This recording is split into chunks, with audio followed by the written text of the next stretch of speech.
Достор, салам алейкум.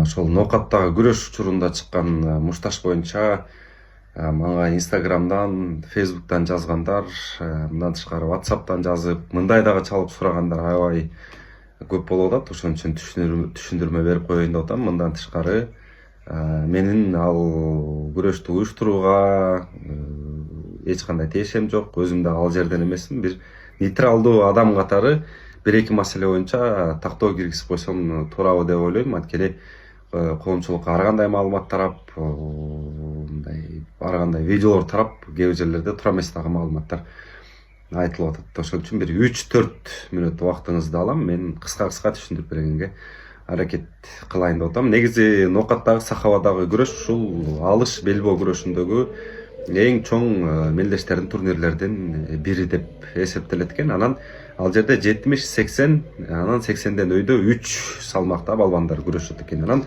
ошол расмий мелдештер болуп аткан учурдагы бир тыныгуу боло калганда ортодон көрүп аткан адамдардын баягы көңүлүн көтөрүп, ошол жерде мындай бир кызытыш үчүн жергиликтүү тургундар сайыл күрөш деп атайт экен. Сайыл күрөш дегени мисалы бир балбан чыгат, анан калыс ошол жерден жарыялайт экен. Мына муну менен кимиң күрөшкүң келет, элдин арасынан чыгып, улакчысыңбы же өзүңүн күчүңө ишенсең ушул бала менен күрөш дейт экен. Анан ал жерде салмак боюнча эч кандай чектөө жок экен. Анан эң биринчи Роман деген ошол жергиликтүү палван чыкты. Ал 70 кг салмакта экен. Анан чыгып элдин арасынан чыккан 5-6 адамды жеңгенден кийин жанагы таяк жеген бала, элдин баягы ортокмогуна кабылып калган бала чыгып күрөштү. Анан алгачкы 2 күрөшкөндө мен жаңылбасам Роман балбан аны утту. Анан уткандан кийин берки бала мен 3-чү жолу күрөшөт элем деп айтты да, элден суранды. Ошол бүтүп колу менен көрсөтүп көрүп аткан адамдардан дагы, калыстардан дагы суранды. Анан Роман өзү деле каршы болду да. Мен аны менен күрөшпөйм, мен сени 2 жолу жыктым дегендей кылганда берки жанагы белиндеги курду койбой койду.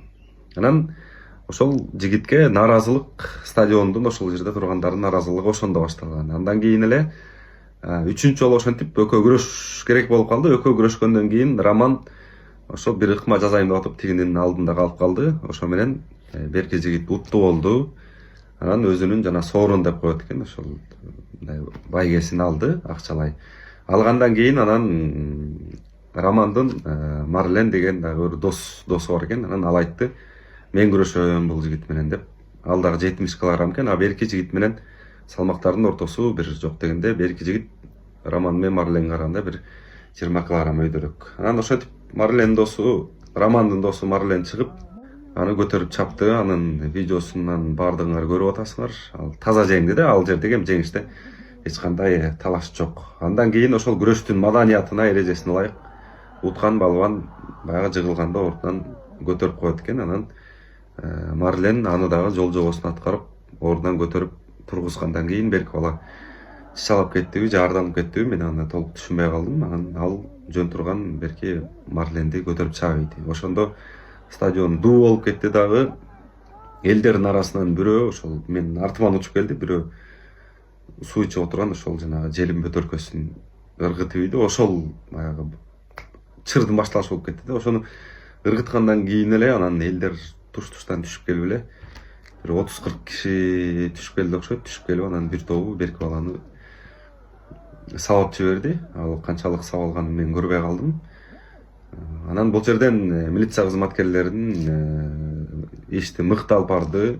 Ошол кырдаалды жөнгө салып кетти. Муну белгилеп коюш керек. Алар топтолуп келип, курчап, анан жанагы таяк жеген баланы чыгарып кетти. Ошол уруш башталгандан баштап тынчаганга чейин бир 2-3 мүнөт убакыт болду да. Андан кийин анан күрөш өзүнүн менен уланып, ошол бойдон алгысызчу токтоду. Анан айта кетичү нерсе, менин оюмча бул жерде эки тарапта тең бар. Эң биринчи жанагы жигит, арданып кеткен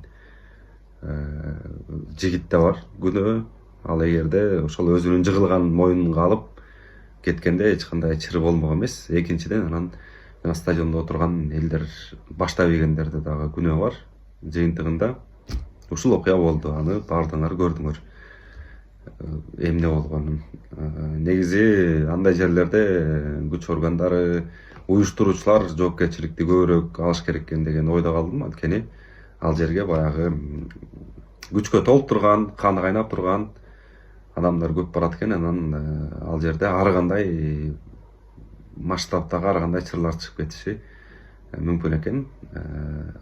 Жакшы, бул жерден убагында токтоп калды. Бул окуядан ошо уюштуруучулар дагы, күрөштү көргөнү баргандар дагы, анын катышуучулары дагы менин оюмча туура жыйынтык чыгарат деген ойдомун. Толук маалымат ушул. Менин көргөнүм, билгеним ушул болду.